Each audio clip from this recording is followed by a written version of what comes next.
PCMC news, सत्याला शब्दाची धार। धारदार कोयता गळ्याला लावून तरुणाला लुटून रस्त्याच्या कडेला पार्क केलेल्या वाहनांची तोडफोड करणाऱ्या आरोपीला भोसरी MIDC पोलिसांनी अटक केली आहे। ही घटना सोमवारी रात्री 11:30 वाजण्याच्या सुमारास मोशी येथील एका सोसायटीच्या समोर घडली आहे। ऋषिकेश बनसोडे असं अटक केलेल्या आरोपीचं नाव आहे। या प्रकरणी साकेत भीमनाळे यांनी भोसरी MIDC पोलीस ठाण्यात फिर्याद दिली आहे। त्यानुसार पोलिसांनी आरोपीवर IPC 392, 427, 504, 506 सह आर्म ऍक्ट, महाराष्ट्र पोलीस कायदा, क्रिमिनल लॉ अमेंडमेंट ऍक्ट नुसार गुन्हा दाखल करून अटक केली आहे। पोलिसांनी दिलेल्या माहितीनुसार आरोपी बनसोडे यांना त्याच्या हातातील धारदार कोयता फिर्यादी साकेत यांच्या गळ्याला लावून त्यांच्या खिशातून 1000 रुपये जबरदस्तीने काढून घेतले।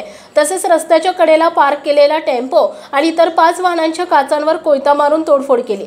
आरोपीने कोयता हातात घेऊन सार्वजनिक रोडवर मोठमोठ्याने आरडाओरड करत हातातील कोयता हवेत फिरवून दहशत पसरवली। फिर्यादी यांना शिवीगाळ करत जीवे मारण्याची धमकी दिली। घटनेची माहिती मिळताच पोलिसांनी घटनास्थळी धाव घेत आरोपीला अटक केली। पुढील तपास पोलीस उपनिरीक्षक इंगळे करत आहेत।